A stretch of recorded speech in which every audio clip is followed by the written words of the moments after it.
بابا فرید الدین گنج شکر رحمۃ اللہ تعالیٰ علیہ کے ایک مرید تھے حضرت جمال الدین ہانسوی. بابا صاحب کو مرید سے بڑا پیار ہو گیا.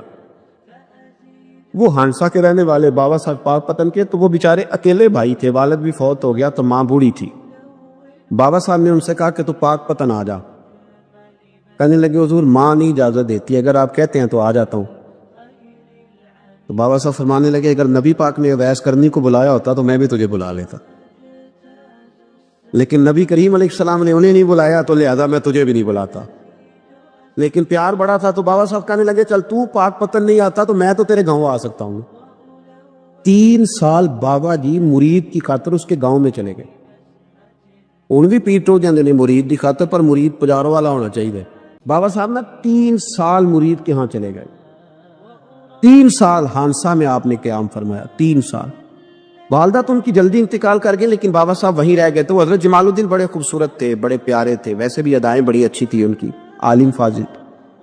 حضرت خواجہ بہاؤالدین زکریا ملتانی ایک دفعہ پاک پتن آئے بابا فرید صاحب کو ملنے، تو انہیں جمال الدین ہانسوی پسند آ گئے. انہوں نے ملتان جا کے بابا فرید کو خط لکھا کہ میرے سارے مرید اور خلفاء لے لے پر اپنا جمال الدین مجھے دے دے. تو بابا صاحب نے جواب میں ایک کی جملہ کا اور بڑا شاندار کہا. کہنے لگے بہاؤالدین حد کرتے ہو، کبھی کسی نے اپنا جمال بھی کسی کو دیا ہے؟ وہ تو میرا جمال ہے، یہ بھی کبھی کسی نے کسی کو دیا ہے؟ اللہ اکبر. انہوں نے نا کوئی روحانی کشش ڈالی حضرت جمال الدین ہانسوی کے دل. تو بابا صاحب اسباق پڑھا رہے تھے شاگردوں کو، تو حضرت جمال الدین ہانسوی آ گئے. آ کے کہنے لگے حضور میں نے ملتان جانا ہے. بابا صاحب نے فرمایا کوئی کام ہے، کوئی مجبوری ہے، کوئی رشتہ داری ہے؟ سمجھ گئے بابا فرید صاحب کے معاملہ پیچھے سے گڑبڑ ہو گیا. کیا مسئلہ ہے؟ کہنے لگے حضور میں نے حضرت بہاؤالدین زکریا سے ملنا. محبت میں شراکت داری نہیں قبول ہوتی نا، باقی معافیاں مل جاتی ہیں، شراکت داری کی کوئی معافی یہ تو نے کیوں کی؟ شریک تو نے کیسے بنا لی؟ ایک در پھڑیے تے محکم پھڑیے تے ایک دے ہو کے مریے، یہ تو نے کیا کیا؟ فرمانے لگے اچھا بہاؤالدین زکریا سے ملنا ہے؟ کہا ہاں. پیار بڑا تھا بابا صاحب کا خواجہ بہاؤالدین زکریا سے، محبت بڑی تھی.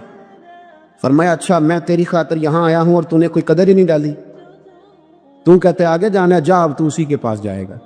حضرت جمال الدین ہانسوی کہتے میں نکل آیا پر سینے کا نور سارا رخصت ہو، نہ میں ملتان جا سکا اور نہ میں بابا صاحب کا رہ سکا. 3 سال ہو گئے معافیاں مانگتے. پر بابا صاحب نے فرمایا یار میں تیری خاطر بڑھاپے میں یہاں آیا اور تو نے سوچا ہی نہیں، تو نے قدر ہی نہیں ڈالی، تو نے یہ کیا کیا میرے ساتھ؟ ایک تاجر آیا کرتا تھا بابا فرید صاحب سے ملنے سال کے بعد. وہ آیا تو اس نے لوگوں سے پوچھا کہ وہ کدھر ہے جمال الدین جس سے سلام لے کے بابا صاحب سے لوگ ملتے تھے، جو رستہ تھا بابا صاحب کی طرف جانے کا؟ کہا وہ تو روڑی کے ڈھیر پہ بیٹھے. وہ ملنے گئے اور جب جا کے ملے نا حضرت جمال الدین سے تو وہ رو پڑے.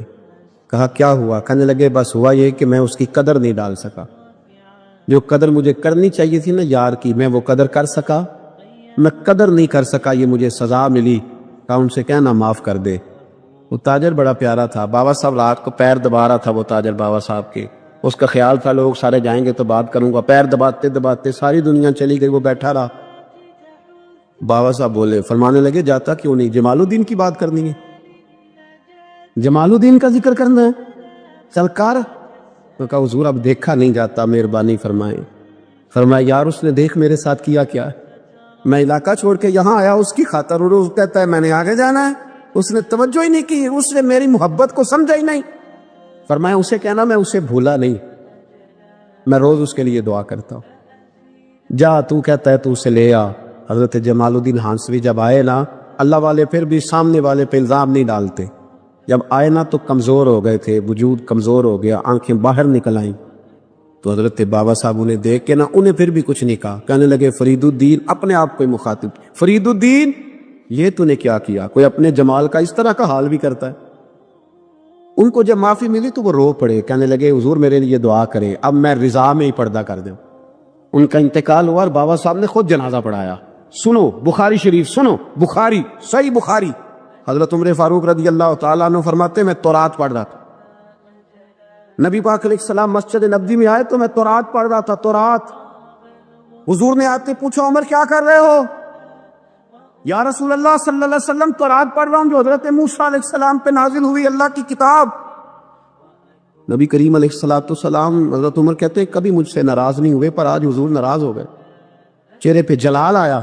اور محبوب کریم نے فرمایا عمر مجھے اللہ کی عزت کی قسم اگر آج حضرت موسیٰ حیات ظاہری میں ہوتے تو میرا کلمہ پڑھ کے میری فرما برداری کر، اور تو ان کی کتاب پڑھ رہا ہے، ان کی کتاب۔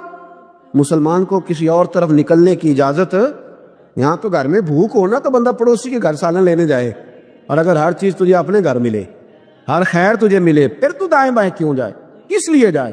تھوڑا سا اپنے اندر استقامت پیدا کریں، دین کی تہذیب کو بچائیں۔ رحمت اللہ علیہ درویش تھے دلی کے، بہت سارے لوگ مرید تھے، ایک بڑا خدمت گزار مرید تھا، مزدوری کرتا تھا، غریب تھا، تو 6 بیٹیاں تھیں اس کی۔ حضرت صاحب کے پاس روز آ کے کہتا حضور بچیوں کے لیے دعا کرے، اللہ کوئی اسباب پیدا کر دے، ایک بچی کی شادی کا خرچہ 1000 دینار ہے اور میں غریب ہوں۔ حضرت صاحب دعا کر دیتے۔ خانقاہ شریف کے تھوڑے ہی فاصلے پر حضرت جہاں بیٹھ کے مریدوں کی تربیت کرتے تھے، اس سے تھوڑا ہی فاصلے پر نا ایک عیسائی رہتا تھا، بڑا مالدار تھا، بڑی سارے اونٹ، گائیں، بھیڑ، بکریاں رکھی ہوئی تھی، اور حضرت شریف الدین رحمت اللہ علیہ کی بڑی مخالفت کرتا تھا۔ اور یہ جو آپ کا غریب مرید تھا، یہ اس کا پڑوسی تھا، ایک دن بلا کے نا ان کو کہنے لگا کہ تو کدھر جا کے جو ہے وہ ٹکرے مار رہا ہے، وہاں میں کچھ نہیں ملنے والا، وہ تجھے کیا دیں گے جن کی خانقاہ خود چندے پہ چلتی ہے، مدرسہ چندے پہ چلتا ہے، مسجد چندے پہ چلتی ہے، تیری بیٹی کا معاملہ کہاں حل ہوگا؟ اس درویش نے کہا کہ تو میرے پیر کو نہیں جانتا، تو اجے میرا محبوب نہیں ڈٹھا، تو پتہ نہیں نا، تو اس رستے کا مسافر نہیں، تو نہیں جانتا، ان کا بس چلے نا تو وہ ہر قیمت میں میری بیٹیوں کی شادی کرا دے۔ اب وہ عیسائی تھا، کہنے لگا اچھا چلو ٹھیک ہے، اگر اتنی بات ہے نا تو جاؤ ان سے جا کے کہہ دو کہ 6 سال کے لیے میرے ساتھ معاہدہ کر لیں، وہ میرے جانوروں کو چارہ ڈال دیا کرے، 6 سال ڈیوٹی کرے، میں 6000 دینار دے دیتا ہوں۔ وہ میرے ساتھ 6 سال میرے جانوروں کو چارہ ڈالے رکھتے ہیں نا آپ، چارہ ڈالنے کی ایڈوانس پیسے دے کے، اب تو لوگ انہیں بھی غلامی بنا لیتے ہیں، بڑی تھوڑی تنخواہ دیتے ہیں، ظلم کرتے ہیں، پورا معاوضہ نہیں دیتے۔ حضرت شیخ شرف الدین کے بارے میں وہ کہنے لگا جب اپنے پیر سے جا کے کہہ کہ میرے جانوروں کو 6 سال چارہ ڈالے، میں 6000 دے دیتا ہوں، تو جو کہتا ہے ہر قیمت پہ جانے کو تیار ہے۔ اس نے جب یہ بات کی تو مرید نے ناراض ہو گیا، وہ لڑائی ہو گئی، گربان پکڑ لیا، جھگڑا ہوا، بات بڑی دور گئی۔ اس طرح کی بات کرتا میرے حضرت کے بارے میں، میرے جیسے کئی میں وہاں کام پہ رکھا دوں۔ جب وہ بڑی بحث ہوئی، بات محلے میں، علاقے میں پھیل گئی، دنیا نے سن لی، تو شیخ شرف الدین تک بھی پہنچ گئی۔ اس طرح جھگڑا ہوا ہے، لوگ سو گئے عشاء کی نماز کے بعد۔ حضرت صاحب نے نا سر پہ کپڑا لیا، اس عیسائی کے دروازے پہ دستک کی، وہ باہر آیا، فرمانے لگے لوگ تو سوچ سمجھ کے ملازم رکھتے ہیں، تو نے بھی تو سوچ ہی لیا ہوگا، تبھی تو مجھے آفر کی ہے، تو اپنی آفر پہ قائم ہے، واقعی مجھے رکھ لے گا اور 6000 دینار دے دے گا؟ کہنے لگا جا بابا کام کر اپنا۔ فرمایا نہیں، تو نے اتنے لوگوں میں بات کی، اتنی بحث ہوئی، تو قائم ہے؟ کہنے لگا میں تو قائم ہوں، پر آپ نے نہیں قائم رہنا۔ فرمایا میں سوچ سمجھ کے آیا۔ اس نے کہا آپ ڈیوٹی کریں کہ بحثوں کو چارہ ڈالیں گے؟ فرمایا ایک شرط، بس جب اذان ہو جائے نا تو مجھے رب کی نماز پڑھنے کی اجازت دے دے، باقی صبح شام جو تو کہے گا۔ اگر اس غریب کی بیٹیاں بیائی جائیں تو مجھے اور کیا چاہیے، اس کی 6 بیٹیوں کا بوجھ ہے اس کے سر پہ، تو مجھے رکھ لے۔ اللہ اکبر۔ وہ کہنے لگا چلے پھر میرے ساتھ خط بندگی کر لے، آج کل ہم کام کرتے، اس زمانے میں خط بندگی ہوتا تھا، غلامی کا خط، قاضی شہر کے پاس، یعنی اس کا خیال تھا کہ چلو اس کام کی بات کروں گا تو بھاگ جائیں گے۔ فرمایا چل میں تیار ہوں۔ قاضی تک گئے، طے ہو گیا، 6000 دینار دے دیے۔ حضرت نے مرید کو بلایا، فرمایا پتر یہ لے جا، جا میری بیٹیوں کو روانہ کر دے۔ کہنے لگا حضور یہ کیا کر رہے ہو آپ، کچھ سوچے؟ فرمایا جا، جب تجھے بیٹا بنا لیا تو پھر میری پوتیاں تو لگتی ہیں نا، میرا حق تو بنتا ہے نا، جا جا کے ڈیوٹی کر، ان کو بیاہ دے۔ بات پھیل گئی، بادشاہ بھی عقیدت مند تھا، وہ 12000 دینار لے کے پہنچا۔ کیا بتاؤ ان رب کے بندوں کا دل کیسا ہوتا ہے، کیا درد ہوتا ہے، کیا رنگ۔ 12000 دینار لے کے بادشاہ آیا اور آ کے حضرت کو پیش کیے کہ حضور آپ دیں اس عیسائی کو ڈبل دیں اور جائے کام کریں۔ آپ فرمانے لگے تو پیسے دے، شرطیں نہ لگا، میرا جہاں دل کرے گا میں خرچ کروں گا، مجھے تو مزہ ہی اب آنے لگا ہے، ابھی تو لطف آ رہا ہے، ابھی تو ذائقہ آیا ہے کچھ کرنے کا، پیسے دینے ہیں تو دے، پابندی نہ لگا، جہاں میرا دل کرے گا میں۔ اس نے کہا حضور ٹھیک ہے رکھ لے۔ حضرت نے فجر مسجد میں پڑھی، جیب میں 12000 دینار تھے، اعلان فرمایا بھی کسی اور کی بیٹی بھی بیٹھی ہے تو پیسے میرے پاس ہے۔ وہ 12000 دینار بھی بانٹ دیا، اور 12000 دینار بانٹ کے نا تو پھر چلے گئے کھیت میں چارہ کاٹنے۔ اس عیسائی کو کسی نے بتلایا کہ ان کے پاس تو 12000 آیا ہے، پر تجھ سے جان نہیں چھڑائی انہوں نے، وعدہ یہ ہوا تھا کہ 6 دیں گے تو جائیں گے، جب تک دیں گے نہیں تیرے گھر میں کام کریں گے۔ وہ نا چارہ کاٹ رہے تھے، حضرت صاحب تو وہاں پہنچ گیا، دور جا کے کھڑا ہو گیا، کہنے لگا بابا پہلے تو میں نے مسلمانوں کے اخلاق سنے تھے، اب تو میں نے دیکھ بھی لیے، اور یہ بتا جب 12,000 آیا تھا جان کیوں نہیں چھڑائی؟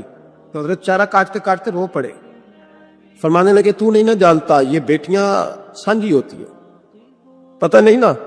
میرے رسول پاک نے تو حاتم تائی کی بیٹی کے سر پہ کپڑا رکھ کے کہا تھا بیٹیاں برابر ہوتی ہیں، تو یہ نہیں پتا جب اس کی 6 بیٹیوں کی شادی ہوئی ہے میرے اندر روحانیت کتنی بڑی ہے۔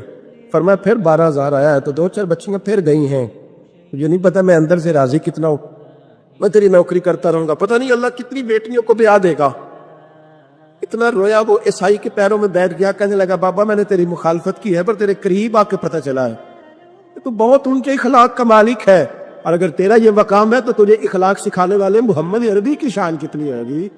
امام مالک کے پاس ایک بندہ آیا، اس نے کہا حضور میں درزی ہوں، ایک ظالم بادشاہ مجھ سے کپڑے سلواتا ہے، میں تو ظالموں کا مددگار نہیں نا، ایک ظالم بادشاہ مجھ سے، حضور میں تو مددگار نہیں نا ظالموں کا، جو فرمایا ظالموں کا مددگار بھی ظالم ہوتا ہے، تو کپڑے لے کے آتا ہے میں سی کے دے دیتا ہوں، ذمہ داری نہیں، یہ ایک آدمی دکاندار ہے، اس سے کوئی بندہ چیز خریدنے آئے گا تو تھوڑی کہے گا میں نے نہیں دے دی، تو دے گا۔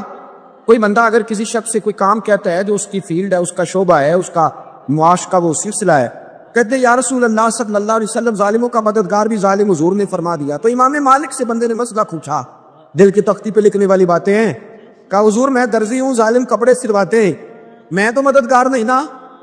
امام صاحب کہنے لگے نہیں، مددگار تو وہ ہوگا جو تجھے سوئی دھاگا فراہم کرے گا، تو پورے کپڑے سی کے دیتا ہے، تو خود بہت بڑا ظالم، تو پورے سوٹ سی کے دیتا ہے، تو بہت بڑا ظالم خود ہے۔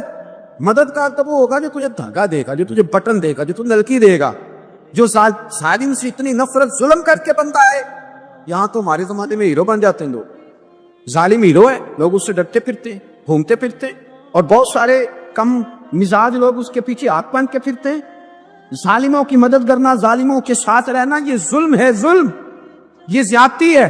میرے نبی پاک صلی اللہ تعالی علیہ وآلہ وسلم نے ارشاد فرمایا، یاد رکھو رب فرماتا ہے میں مظلوم کی مدد ضرور کروں گا، چاہے جلدی کروں چاہے دیر سے کروں، میں مظلوم کی مدد۔ اور حضور صلی اللہ علیہ وسلم نے فرمایا ہے، حضرت معاذ بن جبل کہتے ہیں حضور نے مجھے یمن کا گورنر بنایا، جب میں جانے لگا نا تو حضور نے بڑی نصیحتیں کی، بخاری میں موجود ہے، فرماتے جب میں پلٹنے لگا تو میرے رسول نے فرمایا معاذ ایک منٹ ٹھہر جا، ایک بات میری یاد رکھنا، اس کو نہ بھولنا۔ کہا حضور کیا؟ فرمایا دیکھنا کسی پہ ظلم نہ کر بیٹھنا، کہیں تجھ سے زیادتی نہ ہو جائے۔ محبوبہ پھر حضور نے فرمایا سن میرے معاذ، میں تجھے گورنر بنا رہا ہوں، زیادتی نہ کر بیٹھنا۔ یا رسول اللہ صلی اللہ علیہ وسلم کیا ہوتا ہے؟ تو میرے کریم نے فرمایا جب مظلوم دعا کے لیے ہاتھ اٹھاتا ہے تو عرش کا مالک کہتا ہے فرشتوں پیچھے ہٹ جاؤ، عرش کا مالک کہتا ہے فرشتوں پیچھے ہٹ جاؤ، دروازے کھول دو۔ فرمایا مظلوم اور رب کے درمیان شے حائل کوئی نہیں۔ بڑے غور کے ساتھ سورہ مومنون کی ان ابتدائی آیات پر غور کرنا چاہیے۔ رب فرماتا ہے قد افلح المؤمنون، تحقیق مومن کامیاب ہو گئے۔ کون سے مومن؟ الذین هم فی صلاتہم خاشعون، وہ جو اپنی نمازوں میں گڑ گڑانے والے ہیں، خشوع کے ساتھ، عاجزی کے ساتھ، انکساری کے ساتھ، ذوق کے ساتھ نماز پڑھنے والے ہیں۔ والذین هم عن اللغو معرضون، اور وہ جو بیہودہ باتوں سے منہ پھیرنے والے، لغویات سے اپنا رخ پھیرنے والے، سنجیدہ لوگ۔ پھر ارشاد فرمایا والذین هم للزکاۃ فاعلون، جو زکوٰۃ دینے کا کام کرنے والے ہیں۔ پھر فرمایا والذین هم لفروجہم حافظون، اور وہ لوگ جو اپنی شرمگاہ کی حفاظت کرنے والے، اپنی شرمگاہ کی حفاظت کرنے والے۔ الا علی ازواجہم، مگر یہ کہ اپنی بیویوں پر، او ما ملکت ایمانہم، یا اپنی شرعی باندیوں پر۔ اس زمانے میں جو لونڈی خریدی جاتی تھی اس سے بھی وطی کرنا جائز تھا، اگرچہ اب لونڈیاں موجود نہیں ہیں تو یہ فعل بھی موجود نہیں، سوائے اپنی بیویوں پر یا شرعی باندیوں پر۔ فإنہم غیر ملومین، فرمایا جو یہ کام کرے اس پر کوئی ملامت نہیں ہے، اپنی بیوی کے پاس شرعی طریقے سے جائے یا باندی کے پاس جائے۔ فمن ابتغى وراء ذلك، اور جو آدمی اس کے بعد اس حد سے بڑھے، اس کے سوا کچھ اور کرے جو بندہ، فرمایا فاولئک هم العادون، یہ لوگ حد سے بڑھنے والے، جو لونڈیوں اور باندیوں کے علاوہ اپنی بیویوں کے علاوہ کسی اور جگہ گندگی کریں، یہ حد سے بڑھنے والے، حدوں کو کراس کرنے والے لوگ ہیں۔ پھر ارشاد فرمایا والذین ہم لاماناتہم وعہدہم راعون، اور وہ جو اپنی امانتوں اور اپنے وعدوں کی رعایت کرتے ہیں، امانتیں ادا کرتے ہیں، وعدے پورے کرتے ہیں، اور وہ لوگ جو اپنی نمازوں کی حفاظت کرنے والے ہیں، جن میں یہ خوبیاں آ گئیں۔ میرا رب فرماتا ہے نماز میں خشوع وضو حاصل ہو گیا، فضولیات سے بچ گئے، زکوٰۃ ادا کرنے والے بن گئے، شرمگاہ کی حفاظت کرنے والے بن گئے، امانتیں عہد پورے کرنے والے بن گئے، اپنی نمازوں کے محافظ ہو گئے۔ اللہ اکبر، قربان جائیں۔ مالک فرماتا ہے اولئک ھم الوارثون، یہی لوگ تو وارث ہیں۔ یا اللہ کس چیز کے؟ فرمایا الذین یرثون الفردوس، یہ لوگ جنت کے وارث ہیں، یہ جنت کے وارث ہیں یہ لوگ، ہم فیہا خالدون، اور فردوس سے، جنت سے نکالے نہیں جائیں گے، ہمیشہ ہی جنت میں رہیں گے۔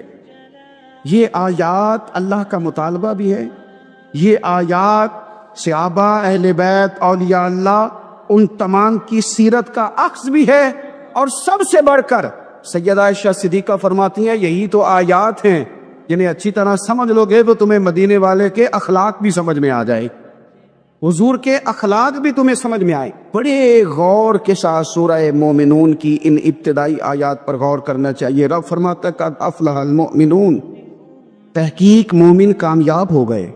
کون سے مومن؟ الذین ہم فی صلاتہم خاشعون، وہ جو اپنی نمازوں میں گڑ گڑانے والے، خشوع کے ساتھ، عاجزی کے ساتھ، انکساری کے ساتھ، ذوق کے ساتھ نماز پڑھنے والے ہیں۔ دیکھیں قرآن نے یہ نہیں کہا شروع میں کہ وہ لوگ اپنی نماز پابندی سے پڑھتے ہیں، بلکہ فرمایا وہ نمازوں میں عاجزی کرتے ہیں، وہ نماز میں خشوع کرتے ہیں، خضوع کرتے ہیں۔ نماز ہم بھی پڑھتے ہیں، ڈھیر سارے لوگ ہیں جن کا یہ مطالبہ ہے کہ میرا نماز میں دل ہی نہیں لگتا۔ پہلی بات تو یہ ہے کہ دل نہ بھی لگے تو نماز پھر بھی پڑھنی ہے، اور دوسری بات یہ کہ دل لگانے کو بھی تو کچھ انسان کے پاس چیزیں ہونی چاہیے نا، کوئی ضروریات ہوتی ہیں۔ سب سے پہلی بات یہ کہ مسئلہ نماز کا نہیں، مسئلہ اہمیت کا ہے۔ آپ نے اللہ تبارک و تعالیٰ کی ذات کی، رب کریم کے جلالت کی جتنی زیادہ اہمیت اپنے دل میں محسوس کر لی، اتنا ہی نماز کی طرف توجہ آپ کی بڑھ جائے گی۔